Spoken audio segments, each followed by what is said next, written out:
Okay, hi everyone. This will just be a quick demonstration of one way that you could do linear regression using Excel. Alright, so let's say we have this information for our company. We've got January through August actual results. And we ran some primetime TV commercials. In fact, the number of primetime TV commercials are listed here. And the sales in thousands are listed here. And let's format that. Let's go ahead and highlight those cells and put dollar sign on them with no decimal places. Okay, now let's say what we're trying to do is make a prediction for what our sales will be in the next 4 months. So what we can do is highlight this area here. Now remember, in this instance, the number of primetime TV commercials would be our independent variable, and the results would be our dependent variable, and our results were the sales. All right, so then you can come up to Insert on the Excel menu, choose this graph right here, insert a scatter diagram. It used to be called an XY chart. Choose the first option, and it's going to give you a graph. I'm going to just make this large enough so you can still see it on the screen. And what it's doing is it's plotting the data for us. Now, here's how you can do linear regression. Choose the data points, then right-click and say Add a Trend Line. All right, you want a linear trend line, and here's the fun part. Put the equation on the chart. You could even put the R-squared value if you wanted to know how good the fit is. Okay, once we do that, we see the equation. Now it's a little bit small. Let me see if I can make that larger. This gets a little bit tricky in terms of just formatting this. Yeah, see how it slides off of it all the time? Let me try it one more time.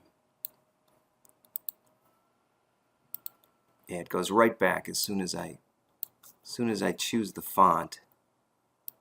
It thinks I'm doing something else with it. There, look at that. Put it in and it still goes back. Let me try if I right-click. Well, that's going to be my last attempt. After this, I'm going to give up. Let's make this 14. See if it takes. Okay, so right-clicking on it gives us a better result. All right, so what does this tell us? Well, this actually uses linear regression, and it's saying y, and in our case y would be sales, would be equal to 16.523 times x plus 33.543. All right, it's telling us that sales will result when we take the number of primetime TV commercials, that's given by the value x, and multiply it times 16.523. And that actually stands for $16,523 per every primetime TV commercial.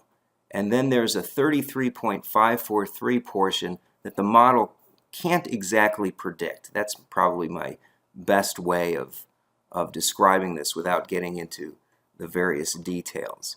You know, what are we doing here? Well, we're fitting a line to an equation. So you can think of the 16.523 is the slope of the line, 33.543 is where that line would cross the y-intercept. It'll be about here. Okay, so then we can use that model to come up with the forecast. So let's assume that we think we're going to run, oh, I don't know, how about 30 commercials in September? So we would say take 30 times the 16.523 that we came up with. And then we have to add 33.543 to it. That's the component of sales that aren't exactly explained by the slope of the line. But to come up with the best estimate using linear regression, this is probably, or this is the way you could do it. Okay, so that would be 529. Now, if we wanted to format this, which we can, we could format these cells.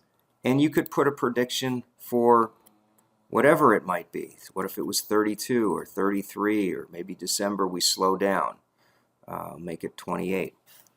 Okay, now I could just simply take that formula in Excel, hit Control-C, and paste it. Okay, and since every one of those, hit my F2 here, is that same formula, taking x times 16.523 and adding that other term, the 33.53, we're making a prediction. So what this allows us to do is make these predictions here that I've highlighted in yellow. Okay, so that's just an example of how easy it actually is to use linear regression, and this is simple linear regression using Excel.